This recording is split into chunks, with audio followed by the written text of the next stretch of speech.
दोस्तों, इक्ष्वाक कुल में बहुत पहले एक पुण्यात्मा राजा राज्य करता था। उसका नाम मित्रसह था।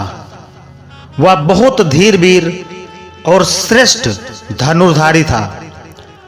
उसकी पत्नी का नाम था दमयंती।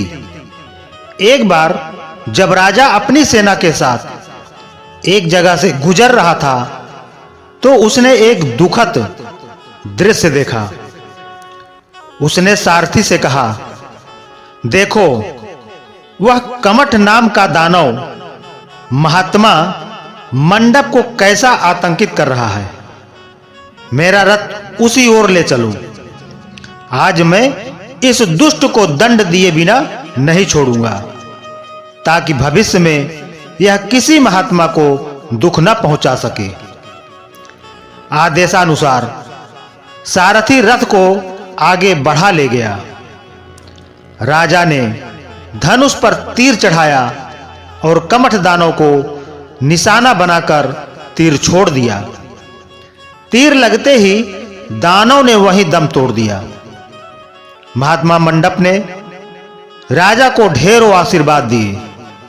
फिर राजा वापस अपनी राजधानी लौट आया और कुछ दिन बाद इस घटना को लगभग भूल ही गया। वह नियमानुसार राजकाज चलाने लगा। इधर कमठ दानव के छोटे भाई ने राजा मित्रसह द्वारा अपने बड़े भाई के वध की बात सुनी तो वह बहुत क्रोधित हुआ और फिर योजना बनाकर एक दिन वह रसोइये का भेष बनाकर राजा के दरबार में उपस्थित हुआ और बोला, महाराज, मैं एक कुशल रसोइया हूं। एक बार आपने मुझे मौका दिया तो ऐसे स्वादिष्ट भोजन बनाकर खिलाऊंगा कि आप वर्षों तक याद रखेंगे। फिर परीक्षण के तौर पर राजा ने उसे अपना रसोइया बना लिया। कुछ ही दिनों में कपटी दानव ने राजा का विश्वास जीत लिया। कुछ दिनों बाद गुरु जयंती के दिन राजा ने बड़े आदर पूर्वक महर्षि वशिष्ठ को आमंत्रण भेजा। निश्चित समय पर गुरु वशिष्ठ भोजन के लिए पधारे। दोस्तों, वीडियो को लाइक जरूर करें और शेयर करें। कमेंट करके जरूर बताएं कि हमारी कहानी आपको कैसे लगती है। कपटी दानों ने बड़ी चतुराई से उनके भोजन में नर मांस परोसकर रख दिया।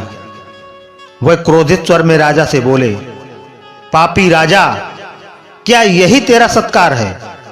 भोजन में नर मांस खिलाकर मुझे भी अधर्मी बनाना चाहता है। महर्षि की बात सुनकर राजा को जैसे सांप सूंघ गया। उससे बोलते न बना। फिर बड़ी हिम्मत जुटाते हुए वह बोला, क्षमा गुरुदेव, इसमें मेरा कोई दोष नहीं है। यह सब इस रसोइये की करतूत है। महर्षि वशिष्ठ क्रोधित होकर बोले, पापी एक तो अपराध करता है, दूसरे किसी अन्य पर उसका दोष मढ़ता है। क्या यह रसोइया तेरा नहीं है? जा, इस पाप की सजा भोग। मैं तुझे श्राप देता हूं कि इसी क्षण से तू राक्षस बन जाएगा और अनंत काल तक राक्षस योनि में भटकेगा। राजा ने गिड़गिड़ाते हुए कहा, क्षमा गुरुदेव, दास को इतनी कड़ी सजा ना दे। अनजाने में हुए इस अपराध की मैं आपसे क्षमा चाहता हूं। राजा के गिड़गिड़ाने पर आखिर ऋषि नम्र होकर बोले, अनजाने में ही सही, अपराध तो तुमसे हो ही गया है। क्या तुम्हें पता नहीं था कि तुम्हारा रसोइया वस्तुतः एक दानव है? राजा बोला, नहीं महाराज, बिल्कुल नहीं। यदि ऐसा होता तो मैं उसे एक पल भी यहां नहीं ठहरने देता। महर्षि बोले, राजन, तुम्हारे साथ साथ मुझे भी धोखा हुआ है। खैर, अब सांप तो वापस नहीं लिया जा सकता, लेकिन अब तुम्हारे सांप का काल सिर्फ 12 वर्ष तक रहेगा। मैं तुम्हें इतनी ही छूट दे सकता हूं। उचित अवसर जान कपटी दानव वहां से चलता बना। साप के कारण राजा उसी क्षण से राक्षस हो गया। राक्षस बन जाने से राजा की बुद्धि भ्रष्ट हो गई। वह वन में पहुंचा और जीवों को मार मार कर खाने लगा। एक दिन वन में उसने एक ऋषि को मौत के घाट उतारने लगा तो ऋषि की पत्नी भयभीत होकर चीखी, नहीं, ऐसा मत करो राक्षस राज, मेरे पति को छोड़ दो। मुनि पत्नी रोई, गिड़गिड़ाई, किंतु राक्षस पर कोई असर न हुआ। कुछ ही देर में राक्षस ने ऋषि का सारा मांस नोच नोच कर खा डाला और हड्डियां वहीं फेंक दी। मुनि पत्नी ने रोते रोते अपने पति की हड्डियां चुनी। फिर एकाएक उसकी आंखें बदले की आग में जलने लगी। उसने राक्षस को श्राप दिया, ऐ नीच राक्षस, मेरे पति को मारकर तूने अच्छा नहीं किया। मैं तुझे शाप देती हूं कि जब भी तू किसी स्त्री के साथ विहार करेगा उसी क्षण तेरी मृत्यु हो जाएगी। शाप देकर मुनि पत्नी ने अपने पति की हड्डियों के लिए एक चिता बनाई और वह उसी में सती हो गई। उधर 12 वर्ष बीते। शाप का समय समाप्त हुआ तो राजा पुनः अपने पुराने रूप में आ गया। जब वो राजमहल में पहुंचा तो रानियों सहित मंत्री आदि ने उसका भरपूर स्वागत किया। राजा राज्यकार्य चलाने लगा, लेकिन मुनि पत्नी के शाप का उसे स्मरण था, अतः वह बहुत उदास रहने लगा। रानी ने कारण पूछा तो उसने बताया, राक्षस योनि में रहते मुझसे बहुत से ऐसे अपराध हो गए हैं महारानी कि उनका प्रायश्चित करना भी मेरे लिए मुश्किल हो गया है। समझ में नहीं आता क्या करूं। रानी बोली, मुझे बताइए स्वामी, शायद मैं उसका कुछ हल निकाल सकूं। तब राजा ने मुनि पत्नी के शाप की बात उसे बता दी। सुनकर रानी गंभीर सोच में पड़ गई। धीरे धीरे सभी रानियों को शाप की बात मालूम हो गई। वह सब राजा के पास आने से कतराने लगी। इससे राजा उद्विग्न रहने लगा और एक दिन उसकी बेचैनी इतनी बढ़ी कि वह अपना सभी कुछ त्याग कर तपस्या करने वन में निकल गया। लेकिन ब्रह्म हत्या एक विशाल पिशाचनी बनकर उसका पीछा करती रही। तप के समय तो वह दूर रहती, अन्यथा वह हर समय दूर से ही अपने विशाल जबड़े खोल के उसे निगलने को तत्पर रहती।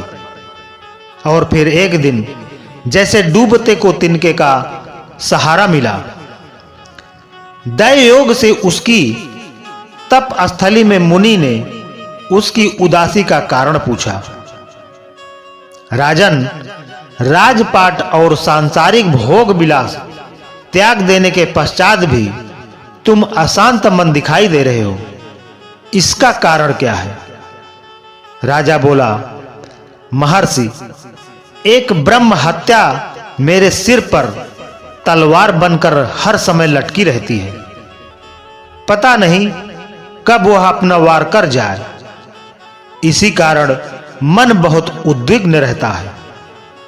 मुझे बताओ, मैं तुम्हारी सहायता करूंगा, महर्षि बोले। तब राजा ने महर्षि को सारी घटनाएं कह सुनाई।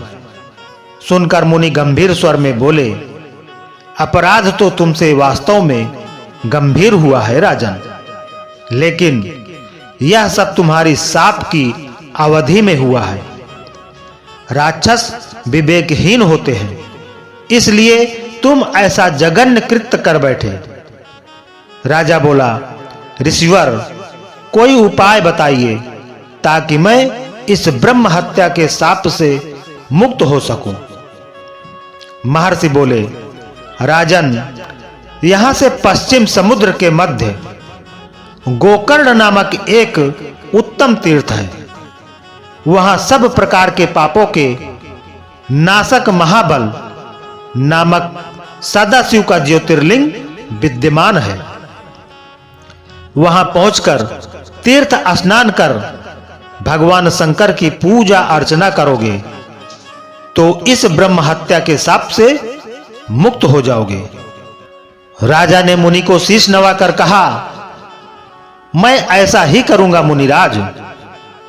कल प्रातः ही मैं उस पावन तीर्थ के लिए रवाना हो जाऊंगा। आशीर्वाद देकर मुनि तो चले गए। दूसरे दिन प्रातः ही राजा मुदित मन से गोकर्ण के लिए पैदल चल दिया। गोकर्ण पहुंचकर उसने तीर्थ स्नान किया और कई दिनों तक नियम से भगवान शंकर की पूजा आराधना करता रहा।